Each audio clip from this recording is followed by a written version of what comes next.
All right, good morning, church. Let's all stand and worship together.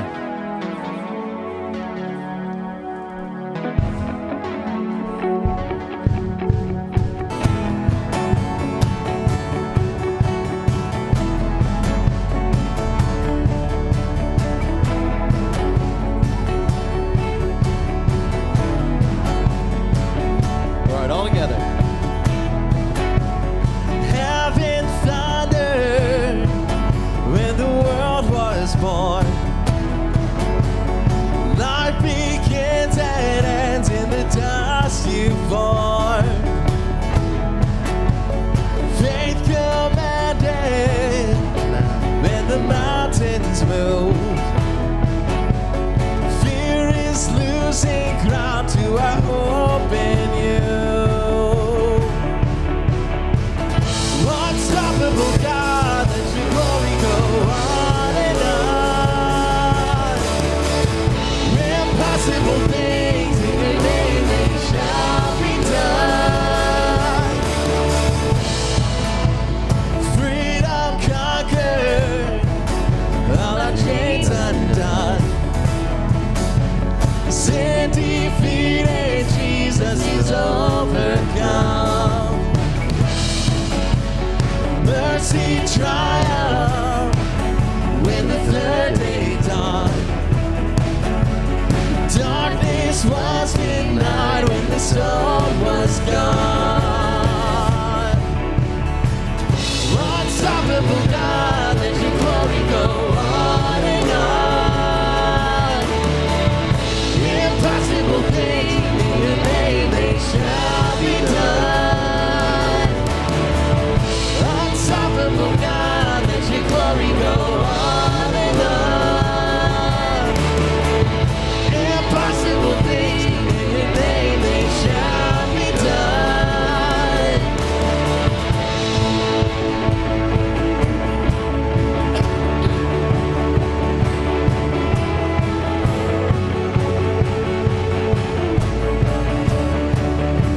All right, I want to hear you sing. Nothing shall be impossible. Your kingdom reigns unstoppable. We'll shout your praise forevermore. Jesus, our God, unstoppable. Nothing shall be impossible. Your kingdom reigns unstoppable. We'll shout your praise forevermore. Jesus, our God, unstoppable. Nothing shall be impossible. Your kingdom reigns unstoppable. We'll shout your praise forevermore. Jesus, our God, unstoppable. Nothing shall be impossible. Your kingdom reigns unstoppable. We'll shout your praise forevermore. Jesus, our God, unstoppable.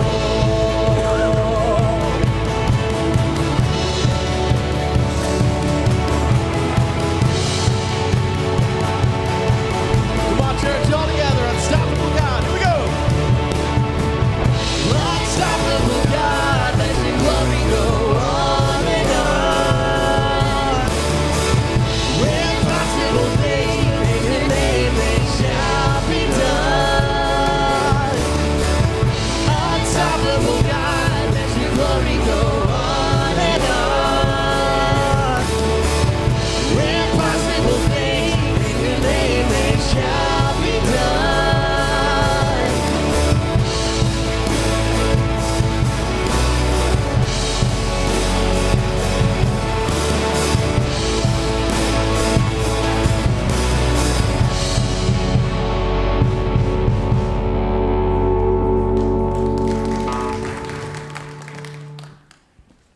Good morning. Open your Bibles with me to Deuteronomy. Deuteronomy. So we're in chapter 31 of the book of Deuteronomy today.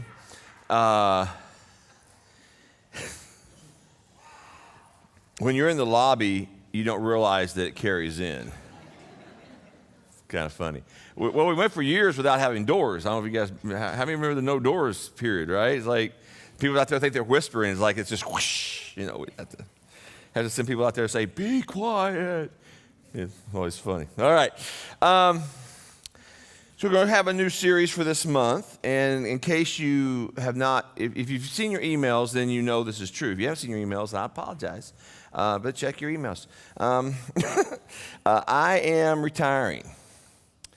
And I'm not really retiring from something as much as I'm retiring to something. We're not moving, that kind of stuff.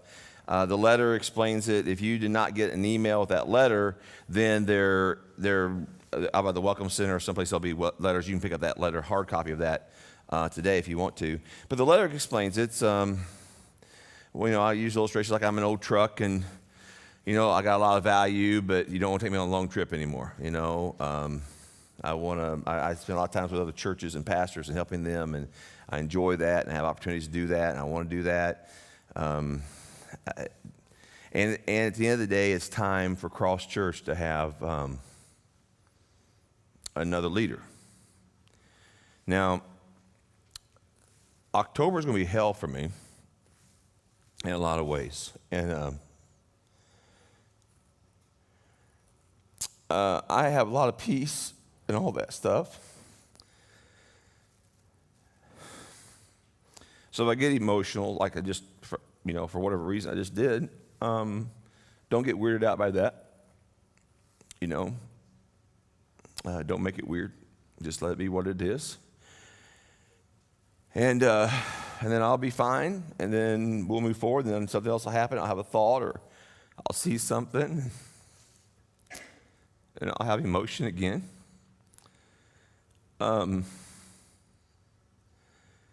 At the end of the day, I love you. I got 5 Sundays to tell you how grateful I am for you and to point you toward the future. God's best days are not behind you, they're ahead of you. I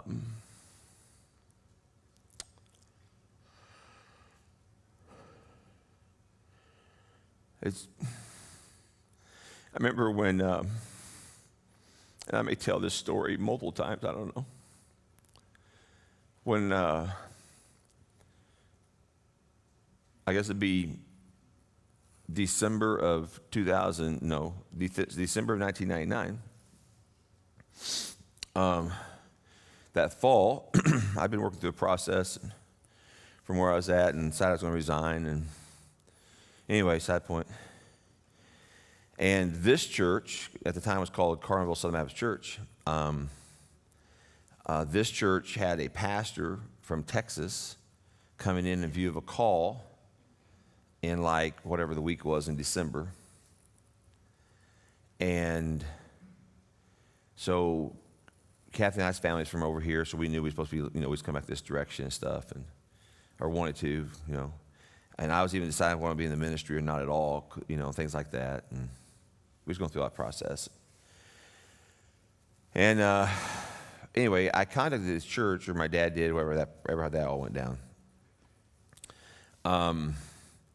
And so they had a pastor come in view of a call. So most times when that happens, it's kind of a done deal. They've gone through all the processes. It's kind of just a formality process usually. And he contacted them and says, I just don't feel released from where I'm at. I'm not coming in view of a call. And so he didn't. And they were, the search committee, they're discouraged and, oh my gosh, what's happening. And then right after that's when I contacted them, okay? I tell you that story to know that, God always has a plan. You'll hear me say that 1,000 times in the past and in the future. There's somebody someplace that God's calling. When a guy stays a long time at a church, sometimes you need a lot of space. It's hard on the next guy. It's hard. And so there's a guy, though, that God is calling. And it's what's best for this church moving forward. And, I'm going to help a lot of other churches and a lot of other pastors, and whatever I do is an extension of you.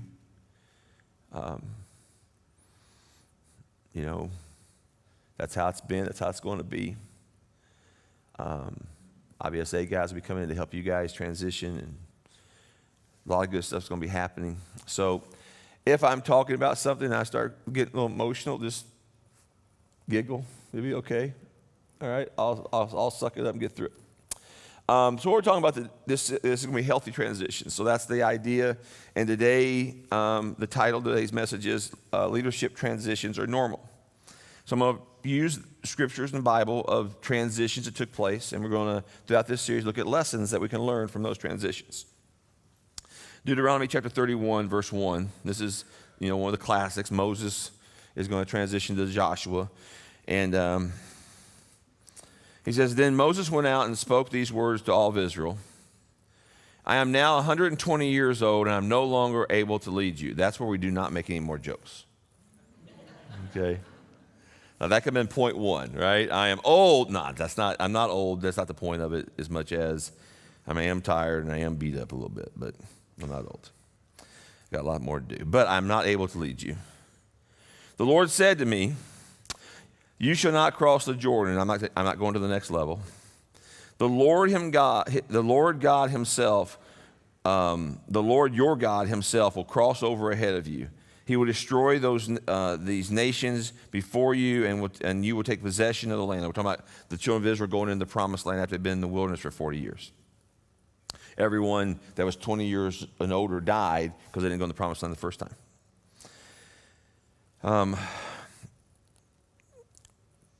Joshua also cross ahead of you, saith the Lord.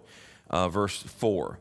And the Lord will do to them what He did to Sihon and Og, the kings of the Amorites, whom He destroyed along with their land.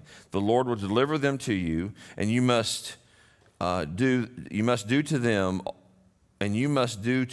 all that I have commanded you. Be strong and courageous. Do not be afraid or terrified because of them, for the Lord your God goes out before you. He will never leave you nor forsake you. Then Moses summoned Joshua, and he said to him, in the presence of all of Israel, be strong and courageous, for you must go with this people into the land that the Lord swore to their ancestors to give them, and you must divide it among their inheritance. Then the Lord himself goes before you, and he will be with you. He will never leave you nor forsake you. Do not be afraid. Do not be discouraged. Number one in the outline is that transitions are normal, but healthy transitions are a choice. Transitions are normal, but healthy transitions are a choice. The average pastor, used to be before COVID. People a lot of times didn't move during COVID, but 2.5, 3 years is pretty common. People change all the time. It's not. We've had some long tenures, and it's not. That's maybe our normal, but it's not normal. Transitions are normal. That happens all the time. But healthy transitions are a choice. And it's important we understand the difference and that we choose a healthy transition. I'll come back and I'll use some of these passages, multiple times as we go through this. But the whole point is God knows, right? God's not caught off guard. God's got a plan. God is working through whatever God is working through. And how Moses said that to the people there was that God will go before you. And some of these things, it's like, well, it's like just like I did with Sihon and Og. It's not battles or nations that we're going to fight. It's not like that in their culture. But there are obstacles, insecurities and fears and the what ifs and the who's gonnas and there's all the stuff. What's going to happen with this and what's going to happen with that? And there's all these things that will come up, these obstacles or these struggles or these fears or whatever they are.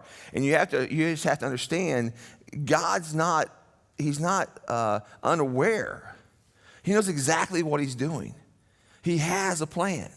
And whatever it is the enemy throws at you, which I'll talk about that a little bit later, but whatever the enemy throws at you, God's always got a plan for that. Healthy transitions are choices. There's all kinds of reasons people transition. They move to a certain spot, but the weather's not nice here. I want to go to a better weather spot, right? Or I'm not close enough to home. I want to move back closer to home. Or there's all kinds of reasons people transition. And And there's all kinds of emotions that come with transitions. And there's all kinds of struggles that come with transitions. And there's also all kinds of responses that come to transitions. If you read the email, or if you see the letter, if you didn't read the email, if you get a hard copy of the letter, one of the last things I say in the letter is keep attending, keep serving, keep giving. It's like, well, we can give up. The mission doesn't die. The mission's the same mission. We have the mission. The mission feels exactly the same. It's just we need a new leader. We need somebody to take us to another level. It's not about better or worse. It's not about younger or older. It's just about different, and it's time. If I stay longer, I will hurt you. Limit you. Maybe it's a better word to limit you. We've got through what we've gotten through. I got us to this place, or whatever you want to call that. But man, there's so much more headroom. There's so much more potential for what God has for you. Number 2 in the outline, there are tremendous lessons to be learned through healthy transition. There are tremendous lessons to be learned through healthy transitions. And that's really going to be I won't spend much time on number 2 because that's kind of the focus of the series. But like one, be reliance upon God.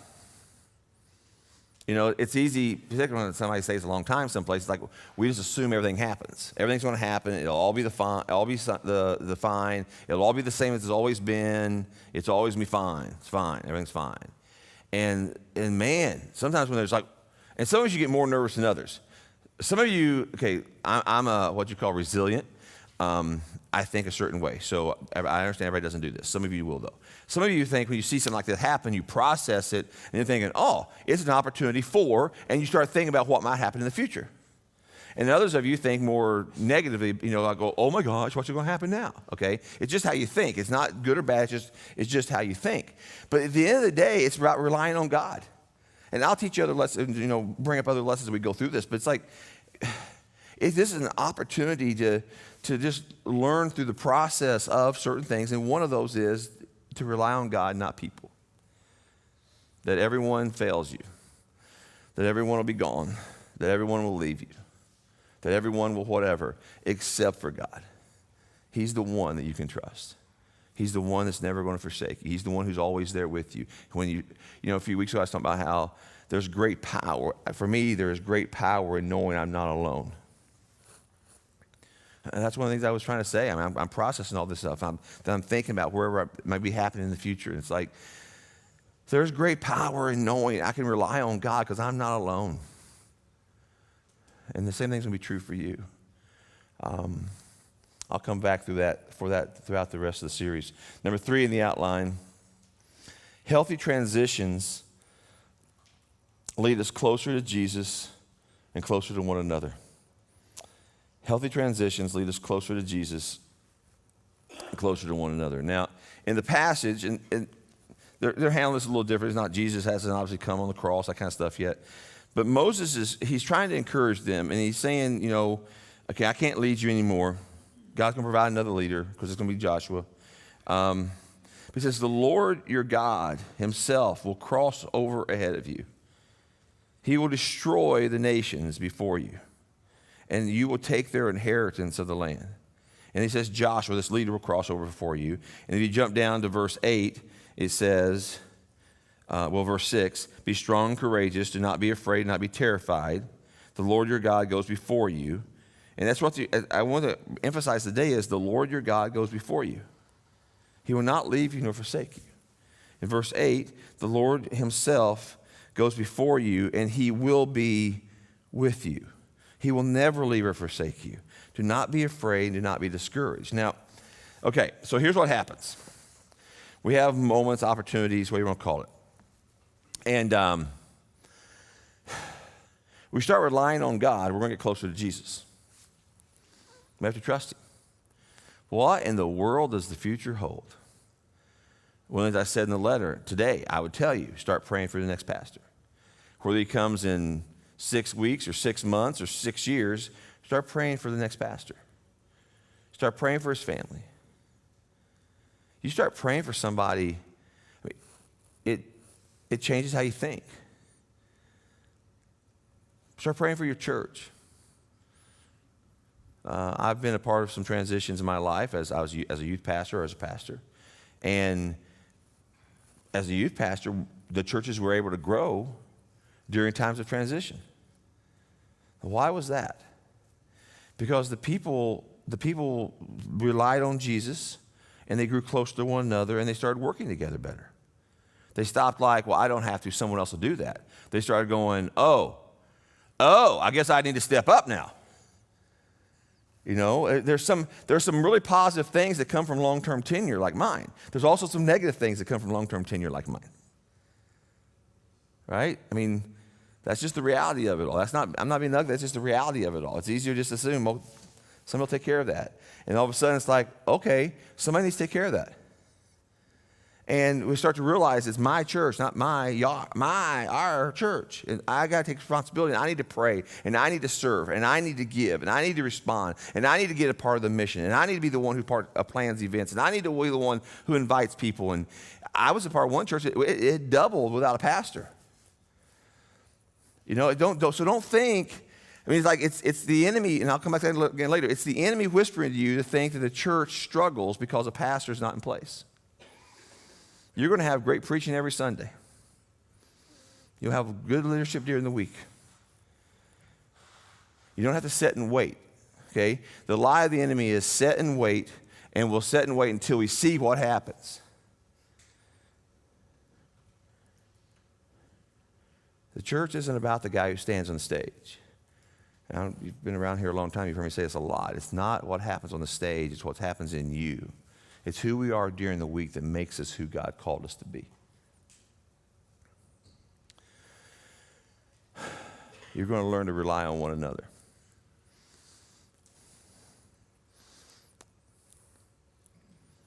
It'll be healthy. It'll be really good. New leaders will emerge. New people will step up, carry the weight. It'll be fresh. It'll be different. It'll be okay. And God's presence will be here. I mean, Kathy will be here. Annie will be here. I'll be preaching someplace else probably, or doing whatever. And that's just to give space. You don't need me. People say, well, no, we're going to miss, and you do this, and you say this, and how you communicate that. And I've been here 22 half years. I mean, some of you I'm the only pastor you've ever known. You know, some of you, you haven't known a pastor in 22 years other than me. That's just weird. It's hard, right? But lots of churches, they've gone through all kinds of people during that time frame. You know, and so, you know,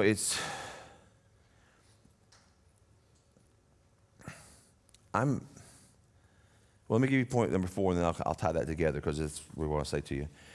Point number 4, healthy transitions become opportunities for renewal. Healthy transitions become opportunities for renewal. I want you to see this as an opportunity.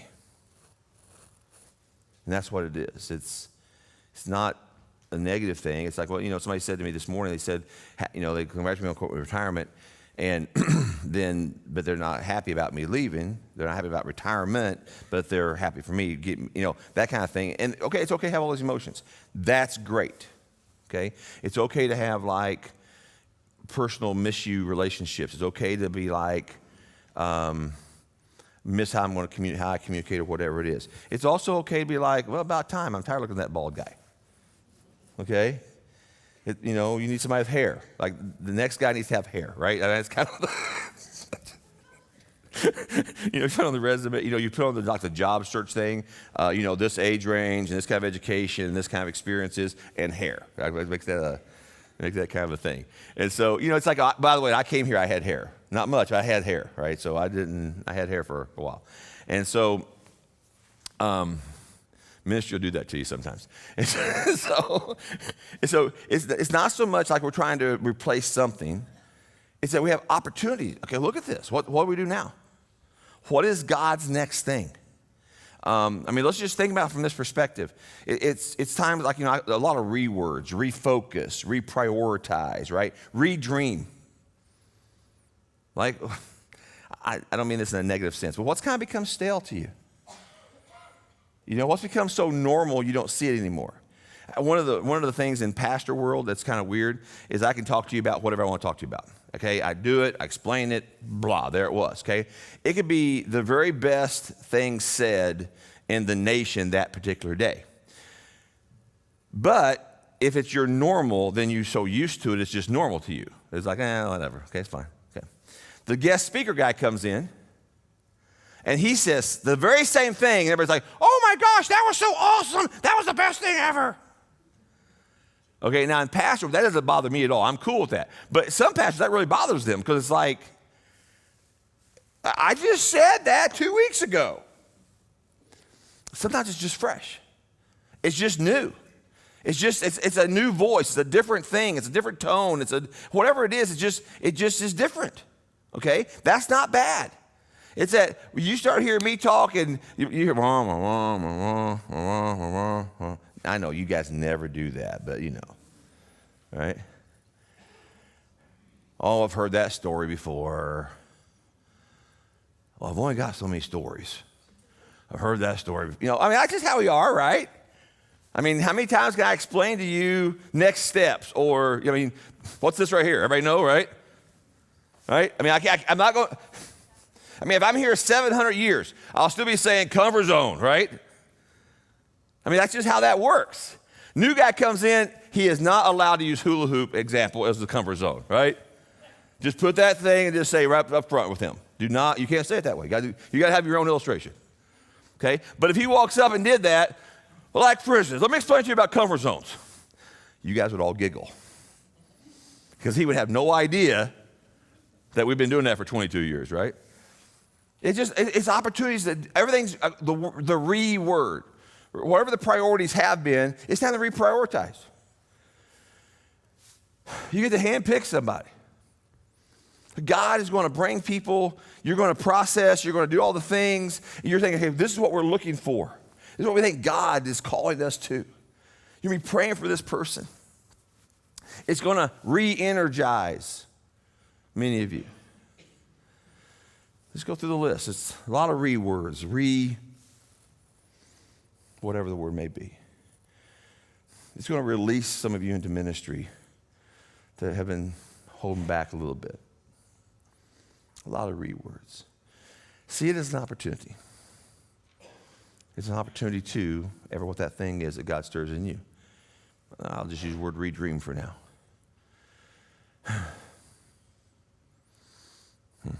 We got to this point. It wore Tim out. Time for him to move on. Next guy comes in, and he's fresh, and he's energized, and he's excited, and he picks up from this point and moves forward. That's how it's supposed to be. It's how it's supposed to work.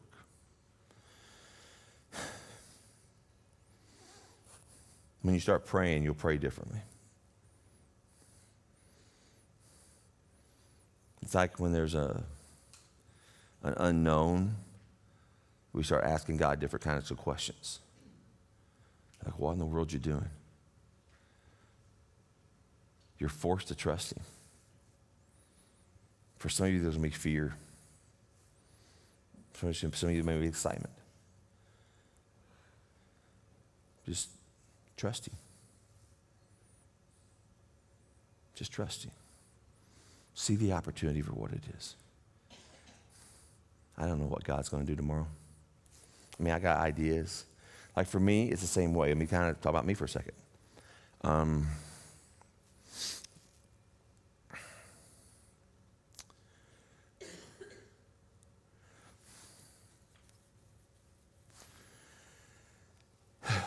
I mentioned in the letter, I'm not retiring from something, but I'm retiring to something, right? I'm not retiring to some beach. I'm not retiring to, go hide out and fish every day. I'm retiring to a different kind of ministry. And when I use the word retiring, it's intentional. What I'm really saying is I'm not going to be a lead pastor of a church. I have no intentions of ever being tied to an individual church in my future. I'll be ministering in lots of churches and lots of pastors. That's the plan. And there's some insecurity that comes with that because it's, when you're tied to one church, like it's like a job. And it's like, you do your job. And then when it's multiple churches, like that's kind of an unknown. Like, is that going to work? Is it not going to work? How's it going to work? The things come with that. So I may cry. I may cry again in a few minutes. I get emotional, whatever. I remember stories and names and, things. But what I'm retiring to what God's calling me to. I'm retiring from something, and I'm not going to go down the street and become a pastor someplace, or I'm not going to do whatever, but I'm going to be doing ministry, and I'm going to be doing ministry at a full-time-ish level, and I'm going to be doing ministry on your behalf as an extension of you for the rest of my life. So I have opportunities. That's how I see it. I don't see it as, oh my gosh, it's like, I've been doing this for so many years now. What do I do now? It's like I see it, the opportunity. That's how I want you to see it moving forward as well. I want you to see the opportunities in front of you. What is it God's going to do? I don't know. It's not my call. I won't be the one leading that. But God's got a plan, and it's filled with opportunities, and there's going to be a lot of words that start with the word R-E. That. Re-envision. Recommit. Lots of those kind of words. Last point. It sounds like I'm getting ready to close, but it's not quite that way. Last point. Satan hates healthy transitions. Satan hates healthy transitions. Satan loves to destroy churches. Satan loves to discourage believers. Satan loves to create confusion. Satan loves to create rumors and lies and all the things that Satan does. Satan hates healthy transitions. He hates it when people just love one another. He hates it when people forgive one another. He hates it when people just follow Jesus. He hates it when people trust Jesus. He hates it. There are things he hates, and one of the things he hates are healthy transitions. If he can take Cross Church offline in the mission, in this region, he wins. If he can get you discouraged or feeling defeated, he wins.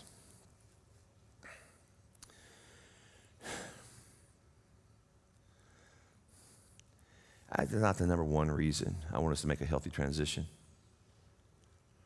But it's close. Just to spite him. Just for grins. I know it sounds, I did a series one time called something about punching Satan in the throat, and some people thought that was a little harsh, but that's how I think about it, okay? To me, this is war. We're in a war. There's still the same number of people dying and going to hell around us. There's the same number of people who are unchurched or de-churched around us. People who need to hear the gospel. People who need to hear an invitation from you. All those things are exactly true. There's not a day to take off. It's not like, let's pause, hit the pause button for the next ever how long. It's time to continue doing even more so than what we have been doing. Because now it's like, I need to get engaged in the mission. The enemy comes in, when I tell you about this, there's 4 forms. He comes in our flesh, our emotions, our cravings, just our flesh. He comes in our mind, our thinking, right? He comes in the world system, the culture around us, and there's actually the demonic, okay? The world culture and the demonic really find out the problem here. It's our flesh and our thinking. It's our emotions and our thinking. That's where the problem's going to come in. That's where the battle's going to be won and lost. Is that we get to choose. Man, be sad. There's a Dr. Seuss quote, and you'll hear me probably say this a lot. I may butcher it a few times just because, but the Dr. Seuss quote is something like this: don't cry because it's over, but smile because it happened.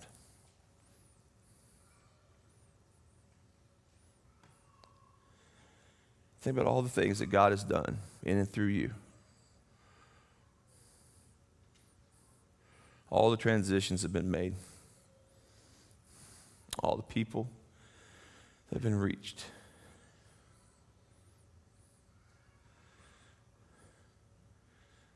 A lot of stuff, man. That is not over for you. It's just over with me being the leader. But it's not over for you.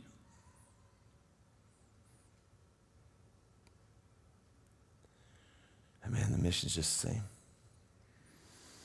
I'll get up in the morning, my house, and I'll leave town, and I'll be trying to encourage and inspire some other pastor in church in their mission field.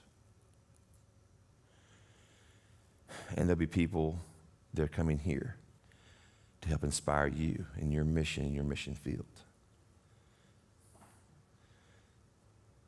God did not entrust Tim with the vision for this church.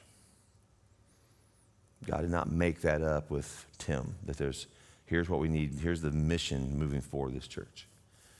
God entrusts that to a church. The church has that. God, you're his people. The guy who leads comes and goes, but you're the people of God. You are the church. And God planted you in a specific spot. And he has a specific plan for you. And now me stepping away, you're going to have opportunities to rethink that and reprocess that and redream that and all those kind of words that we talked about earlier. Some of you, it's like, maybe this is an opportunity for you to take your next step.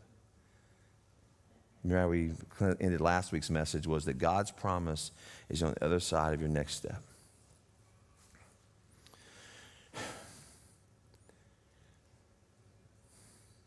That's true for me.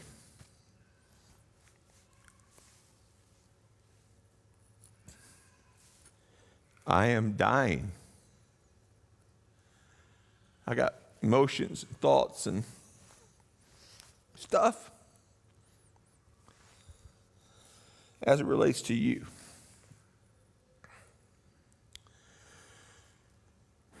But God's promise to me is also on the other side of the next step. I'm excited about that. I'm hopeful about that. I'm filled with anticipation about that.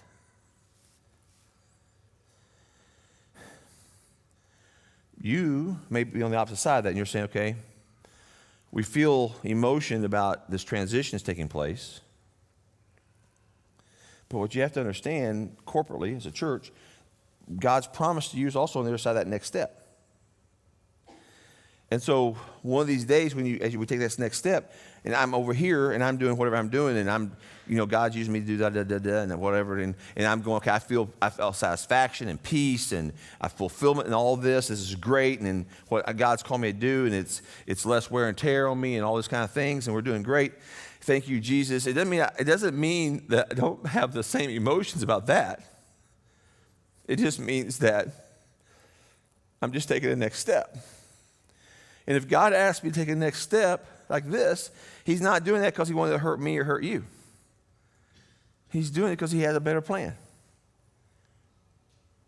He has a better plan. So then you are like, well, this next step was kind of forced on us, Tim. Thank you very much. Okay, so you can take it healthily or unhealthily. Is that a word even? Healthily? You'll probably have a guy who speaks better English than me, too.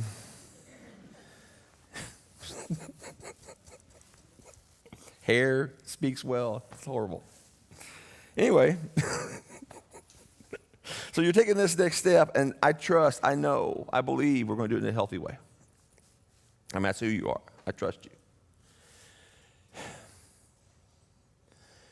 And so you're going to process, and there'll be some insecurity things and some, I don't know, some unknowns and whatever, force you to love Jesus and love one another and connect and believe and trust and all that kind of stuff. And you're going to be, having conversations about, it's like if we're revisioning something or re-dreaming something or reprioritizing something, or it's not anti-Tim. It's not like, it's just that that's what you do in opportunities like this.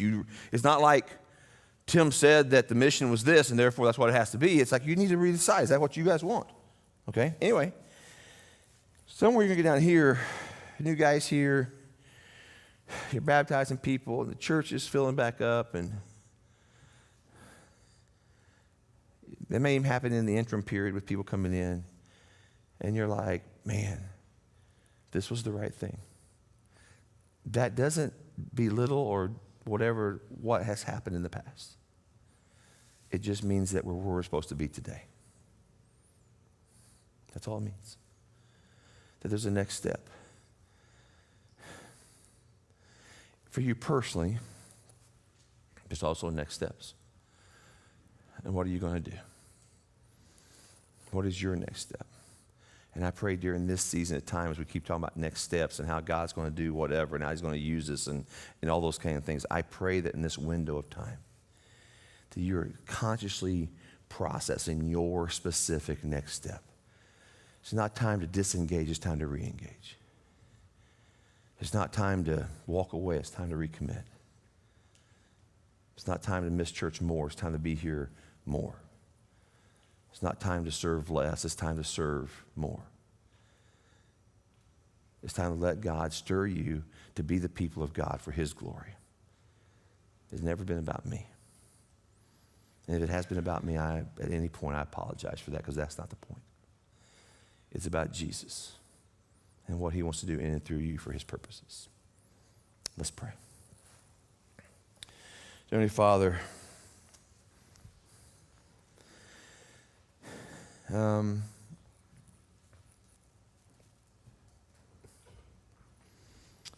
am grateful for the opportunities you've given me.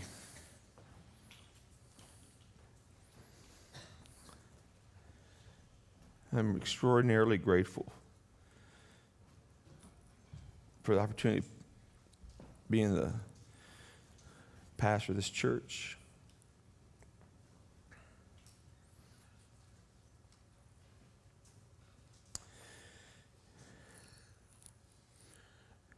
God, I'm grateful and honored to have an opportunity to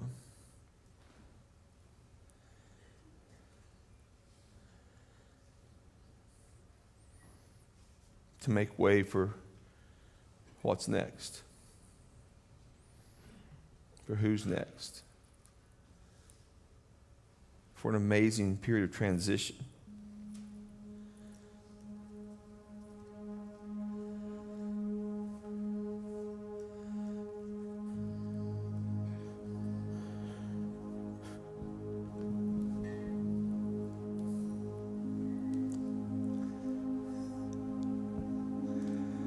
Father,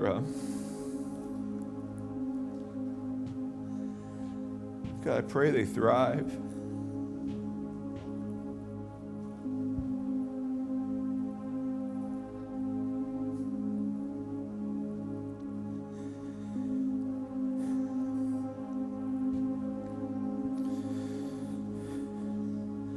Father, I pray they allow me to stop being the lead pastor of the church and be their friend and be a part of their family.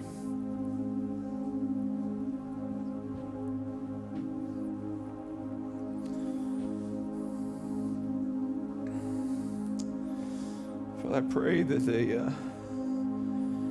allow me to step off this stage. You know that whatever stage I stand on, that for the rest of my life, I'm an extension of them. And their investment in the kingdom.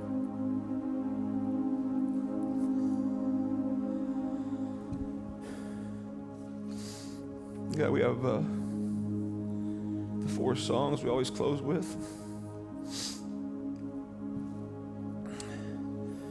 God, what I pray right now is that during this time of worship, that they remember it's about you. That you're not done. That you're not going to stop. That you're not caught off guard. That you've always got a plan. We love you. We are grateful for you. It's in Jesus' name I pray. Amen. Let's stand and worship.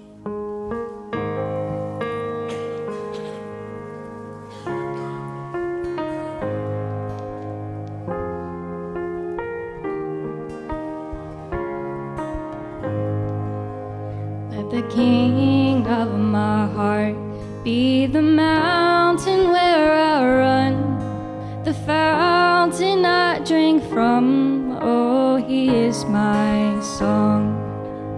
Let the King of my heart be the shadow where I hide, the ransom for my life. Oh, he is my song. 'Cause you are good, good. Oh, you are good, good. Oh, you are good, good. Oh, you are good, good. Oh, let the King of my heart be the wind inside my sail, the anchor in the waves. Oh, he is my song.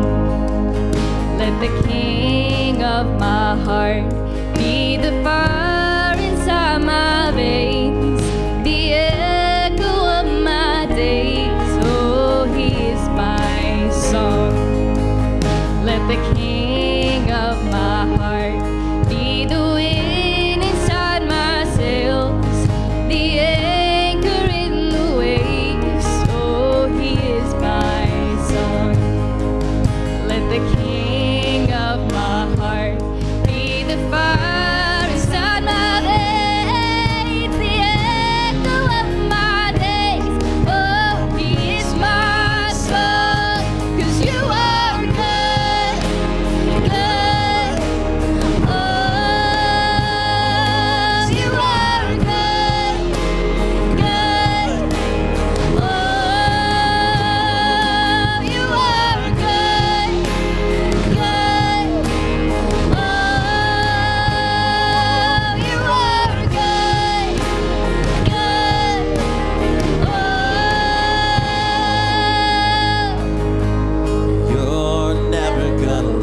You're never gonna let me down. You're never gonna let me down. You're never gonna let me down. You're never gonna let me down. You're never gonna let me down.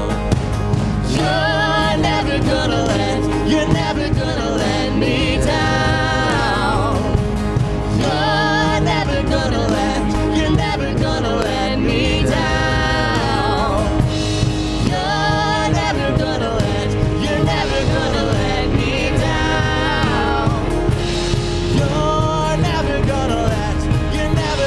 let me down. 'Cause you are good,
is a name who reigns without contention, whose power can't be questioned or contained. With humble faith, he rules the earth and heavens. His glory knows no measure or refrain, and it's bursting past the borderlines of space. Sing Jesus. Jesus, enthroned upon the praises of our hearts.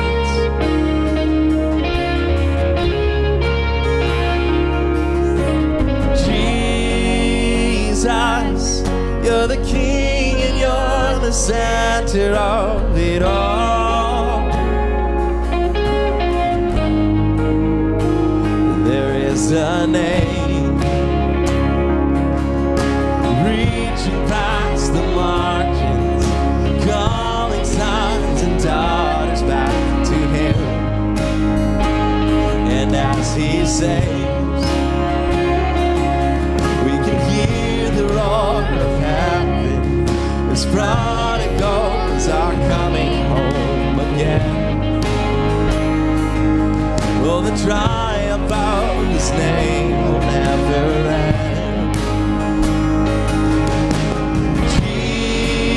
Jesus, enthroned upon the praises of our hearts.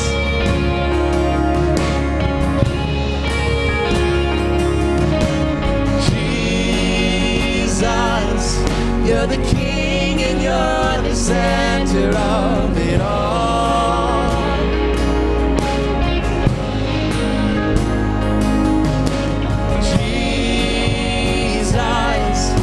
Enthroned upon the praises of our hearts.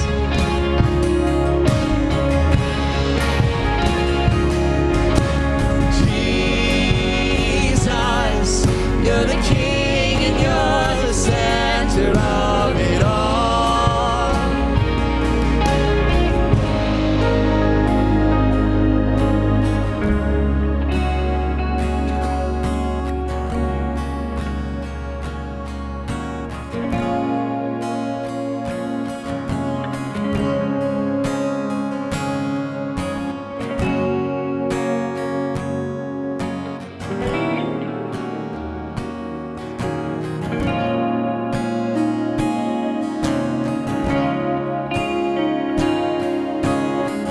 For every eye will see, every heart will know, there is no name above the name of Jesus. Death could not hold him down, no grave could keep him bound. All sin and sickness bow to the name of Jesus. For every eye will see, every heart will know, there is no name above the name of Jesus. Death could not hold him down, no grave could keep him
our contention, whose power can't be questioned or contained.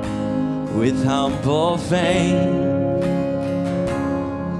he rules the earth and heavens. His glory knows no measure or refrain, and it's bursting past the borderlines of space.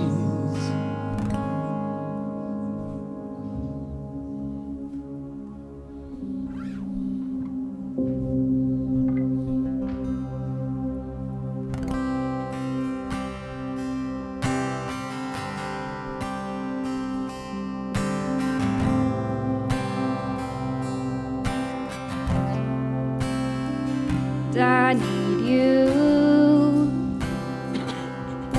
to soften my heart, to break me apart.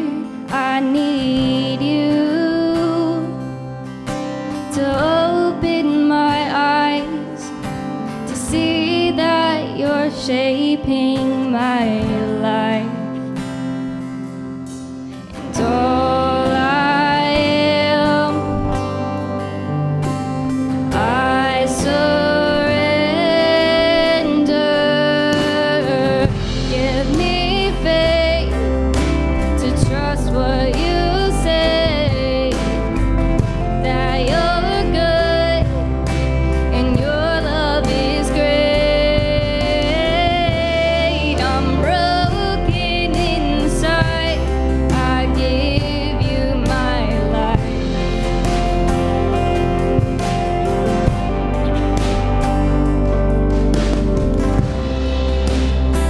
And I need you to soften my heart, to break me apart. I need you to pierce through the dark and cleanse every part of me. And all I am, yes, I surrender. Give me faith to trust what you say, that you're good and your love is great. I'm broken inside, I give you my life.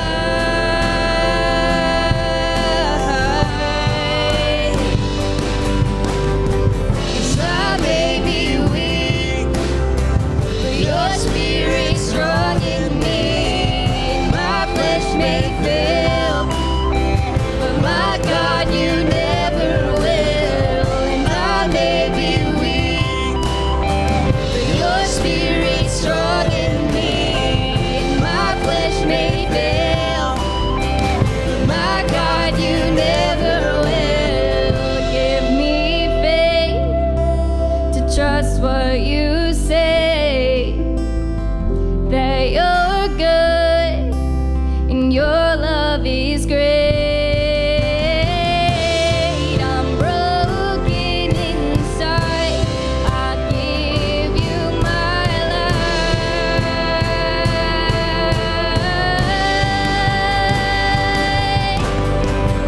Give me faith to trust what you say, that you're good and your love is great.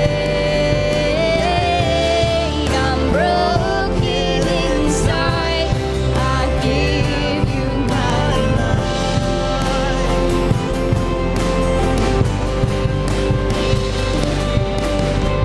And I may be weak, but your spirit's strong in me. My flesh may fail, but my God, you never will. And I may be weak, but your spirit's strong in me. My flesh may fail, but my God, you never will.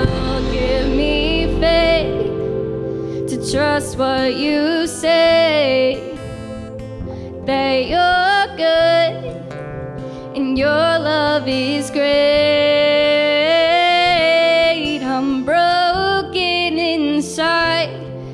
give you my life.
your presence is an open door.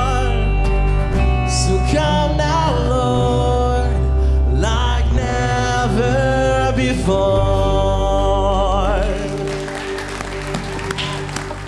Yeah, have a seat. I want to remind you of a couple announcements that would be on the back of the outline if you didn't get that. So Trunk or Treat is coming. That'd be the parade in Carlinville is on Sunday afternoon. So the Trunk or Treat will be on Saturday night. I think that's the 29th, like from 5:30 to 6:30. So it's only an hour long. And so what they'd like you to do is, when you say Trunk or Treat, the idea is people are going to walk. The kids are going to walk around at the back of trunks, vehicles, whatever they got set up. Some are more elaborate, some are less elaborate, and get candy from you instead of going door to door. And so the more trunks, the better. And so, but the children's folks would like to know that you're coming, right? Because if there's nobody showing up, it's like, oh, that's scary. And then 50 show up, it's like, oh, well, great, but we didn't know that. So please let them know. So I think there's a sign-up sheet outside the doors here in the Carlinville campus, but you can also go online to thecrossmatters.org/registration and register there. Also, if you can't come, but you'd like to donate candy, there's a box out here that you can put candy in. So you can bring that during the week. You don't have to just bring it on Sundays. So during the week, in the daytime, the church is open. Bring candy and drop off there, and they'd appreciate that too, and they just disperse that out as it needs to, because we always run out of candy and things like that. Also, I know it's hard to believe, this is October. Like, what in the world, right? It's October, and this coming Wednesday is First Wednesday, so 6:30 to 7:30. We'll have a worship night here together, and love you to be there 6:30 to 7:30 this coming Wednesday. Before I close in prayer, Ryan, who's one of our elders, wanted to share something for everybody. Yeah, for those of you, I feel really loud. Is that okay? That may not know, as Tim said, my name is Ryan Tosh. I'm one of the elders. I just want to take this opportunity to, for those of you that may not know who our elders are, Brad Kleeman, guy in the back in the sound booth, big guy waving his hand, he's another one of our elders. And the other elder that we have, Jason Kessinger, is out of town visiting family today. But we are the three elders of the church. And just wanted to let you know that we have already, as Tim alluded to earlier, we've already touched base with the Illinois Baptist State Association. We're going to be working with them to develop a profile for the next minister. We have got that process started, and just wanted to make ourselves available for you guys if you have any questions about the process. I'm not sure that there's a lot of moving parts. We don't know. We may not have all the answers right at this moment, but we can kind of share with you what our process is going to be going forward. So, Tim, I'll let you close in prayer. All right. So again, don't get weird. Don't be weird. Some pastors like that announcement would be offensive. Like, dude, let me leave before you start looking for people. Okay, I don't roll that way. To me, that's a part of the process, and I want what's best for you, and having a guy here tomorrow will be better for you, right? So it's not really true, probably, but anyway, I would rather you start the process. So pray for the guys. I'm sure Ryan would rather not have had to speak in front of you just then, all right? So anyway, there's a lot of things moving, a lot of parts. IBSA is going to walk them through that. IBSA cannot do for every church what it will do for you. It's just not 950 or 1,000 churches. There's my baby girl back there. Hi, Annie. Hi, Kathy. I know. I'm used to Annie being here, not you. Anyway, so IBSA will be, they cannot do for every church what they can do for you because there's just limited resources and so many people, so many churches, but you are a priority for them, and they will be engaged, and you'll start, right in November, you'll start having IBSA guys come and speak on Sundays, and we'll walk you through the process and all the things. So don't stress, don't worry. Guys with lots of experience will be helping guide our elders and you through that process. All right, let's close in prayer. Father, I thank you for this church. God, my prayer is always the same, that God, give us eyes to see what you see and a heart to feel what you feel so we can respond the way you want us to for your glory. And God, I pray that same prayer over where we find ourselves today. God, selfishly, Let us see this church the way you see her. Let us feel about this church the way you feel about her. And God, I pray we have the courage to respond to the opportunities you place in front of us in ways that are great reflections of your Son, Jesus. For you and your glory alone, we love you. In Jesus' name I pray. Amen. Amen. Thanks for coming.